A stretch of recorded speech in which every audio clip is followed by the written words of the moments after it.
Hello and welcome back to KSP Real Solar System campaign. Unfortunately, I have some bad news today. Due to some kind of bug, I think, our probe, the Progress 4 probe that was sent on course to Mars, for some reason spontaneously exploded in space due to overheating, apparently. And that is something that I'm guessing was caused by a bug of some sorts. It is something that happens from time to time when you play with so many mods. This is something that may or may not be fixable by updating the Realism Overhaul mods as well as the other mods to, well, actually to 1.2.2, which is the latest compatible patch with those mods. Of course, KSP 1.3 was just released. But hopefully this is something that's not going to occur too many times in the future. So, but unfortunately that means we have lost our Mars mission, and the launch window to Mars has now unfortunately expired. But we are not going to let that stop our progress towards landing a manned mission to the moon. So, instead, in the background, as you can see, or have seen for a bit now, I have launched another 3-man mission to do a manned lunar flyby. And this mission was really just a replacement or retry of the previous mission where we lost 3 kerbals, which was certainly a big setback for the space program, but we have learned from the mistakes, and this spacecraft that you can see on the screen right now has corrected many of them. For instance, we are now not so reliant on fuel cells for power. So we do still carry some fuel cells with liquid hydrogen on this spacecraft, but I have put a lot more solar panels on the latest version, so that it will in fact be independent of those fuel cells, power-wise. Another improvement I made was also to add another oxygen tank, because I found the oxygen supply on the previous design to be insufficient. And I'm about to complete my translunar injection burn, as you can see in the background here. The mission has been going very smoothly so far. We launched into a parking orbit around Earth without too much trouble. And we are just using those J2 engines now to launch us on a course to the moon. It does look like we are generating surplus electric charge even without the fuel cells, because they haven't been activated yet. But you can see there we're slowly gaining electric charge just from the solar panels. So because I added these solar panels, these large solar panels, which generate a lot of electricity apparently on top of the capsule itself. So, let's see, we could just go with the encounter like this. If we just start traveling out to the moon, we're getting, it's not the most efficient approach to the moon. We're going kind of high because we're a bit too early in our launch, but that's okay. We'll come over here, then get back down, and we'll get a pretty strange orbit after that. But that's fine, we have enough fuel to correct for that, so it shouldn't be a problem.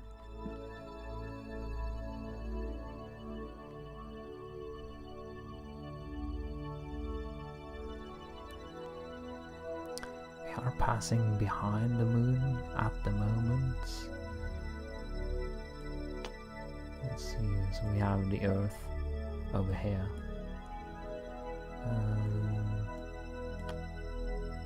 Yeah, that's a really nice picture, isn't it? graphics here, I mean, graphics in KSP isn't the most modern one, but you do get these really nice views from time to time. So let's see if this is close enough to get the data from. We are just above the moon's lowlands right now. We can do a crew report here, which will get us a bit more size than last time. We'll take some photographs. I have already collected photographs from space low above the moon's lowlands. Same thing with a biological sample. So gonna see if we can't get into a different biome here. So let's go for an orbiter. I think that's appropriate. Well, I just want to be sure we have enough delta V for that. So we can do something like this. No.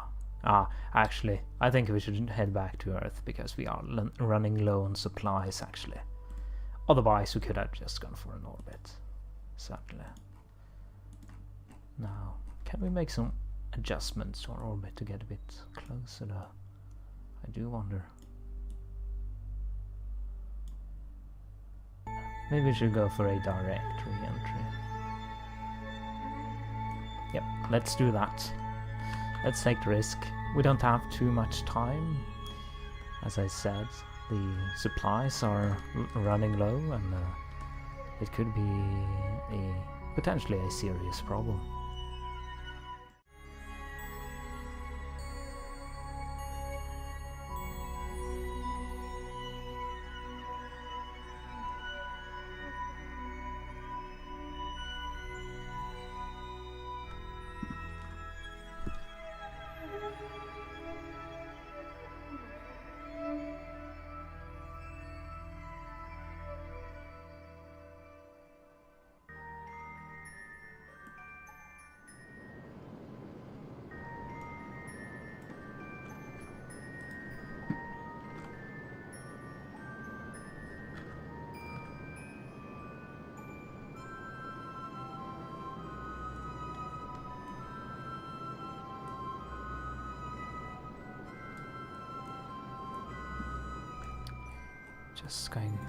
Just cancel my maneuver node because I'm going to eyeball it from here on.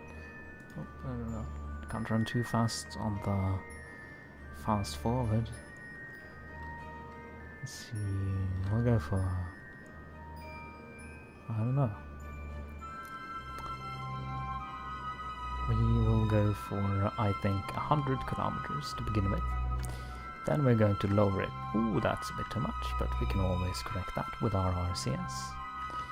So yeah, once we get a bit closer to the Earth, we're going to lower our apoaps further down, use the last bit of fuel in our tank for that, because it's not a good thing to be running this low on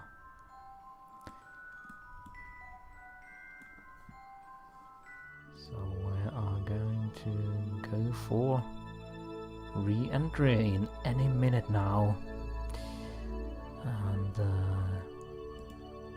let's see, once we start getting closer, I'm going to fire up the engine to slow us down a bit.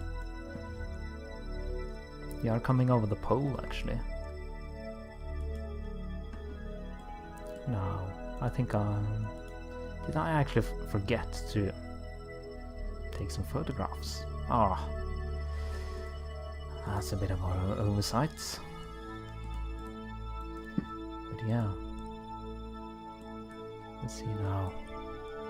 You can see Greenland over here. It's really nice.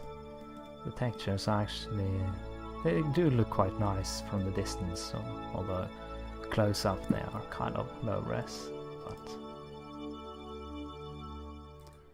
But now it's time to get ready for our re-entry.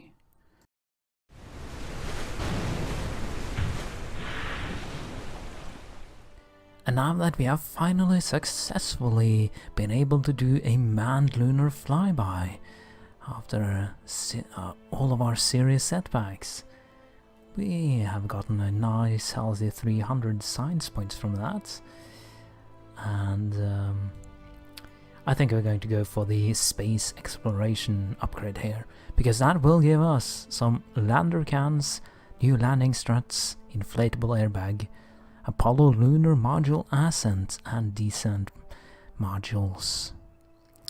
So we're going to go for that. And well, when you're getting modules like this, well, there's only one thing we can go for afterwards. And that means we are going to start designing the spacecraft that will land the first kerbals on the moon. Now, I did try to think of a lot of different design ideas for this, but in the end I decided to go for something quite similar to the Apollo spacecraft. I mean, you know, I was thinking about numerous different ways, like splitting the spacecraft into multiple parts and then assembling it in space, and having pre-launched fuel depots around the Earth, or maybe even around the moon. But in the end, you know, the Apollo mission worked pretty well, and if it ain't broke, don't fix it, right? So we are going to make use of that lunar ascent module and lunar descent module to create our first basic lunar landing module, and then have a 3-man capsule with a service module attached to it, more or less in the Apollo style again. Now the booster, on the other hand, is going to be a bit more interesting. I think this spacecraft is actually going to end up heavier than the original Saturn V, so we are going to have to use more engines on this than the Saturn V did. We, for example, have 2 engines, 2 J2 engines on the 3rd stage, 6 J2 engines on the 2nd stage, and as for the 1st stage, well,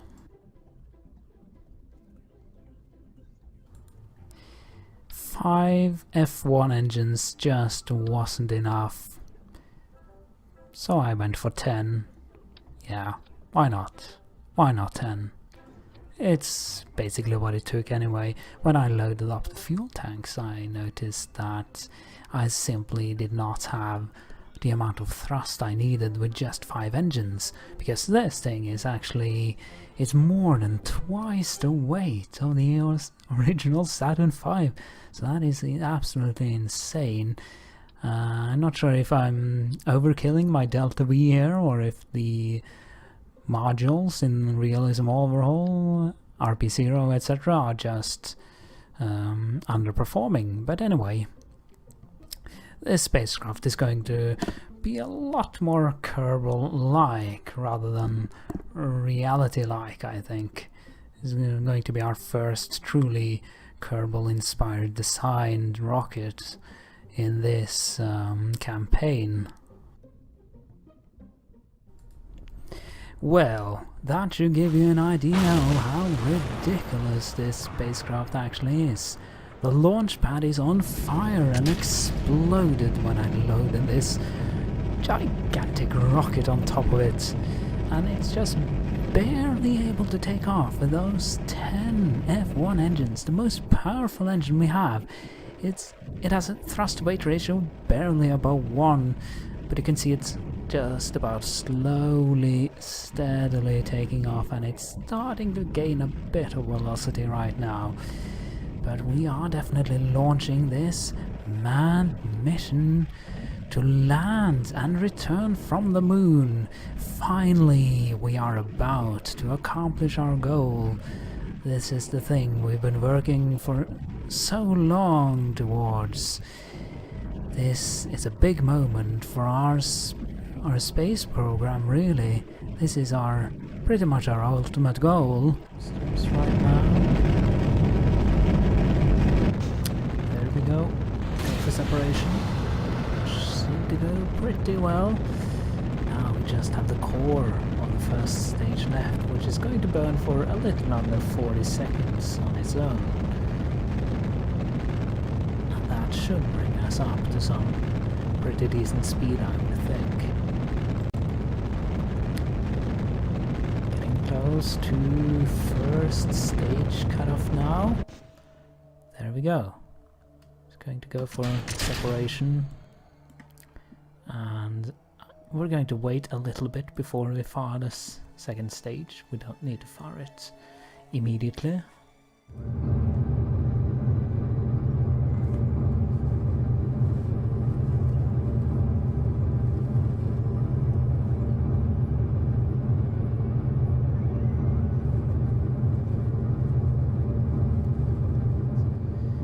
We can cut there. Oh, yep, that is good. And we still got almost 900 meters per second of delta V left in the tank. So now we just need to set up our maneuver nodes.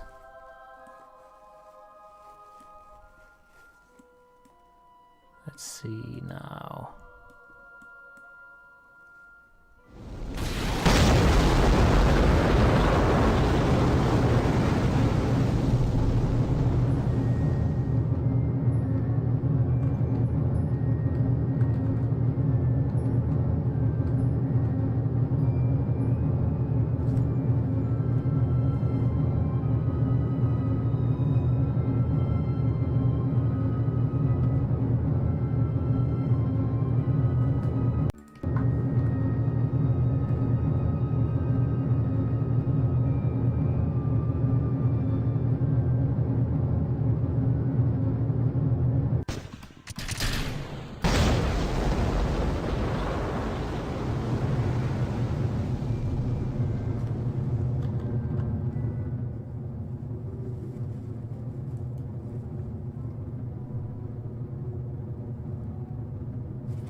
And we are just going to adjust our orbit a bit with the RCS engines, since reigniting the third stage at this point to make small corrections is not really viable.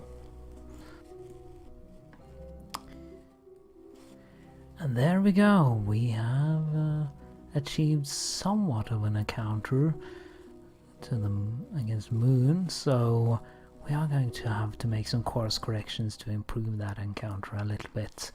But we are definitely on our way to completing our first manned landing of a spacecraft on the Moon. But that will be it for this episode of KSP Real Solar System Campaign. To see the continuation of this video, you have to make sure you watch my next video, which will hopefully be up in a few days. So I do hope you enjoy this video. Take care and bye.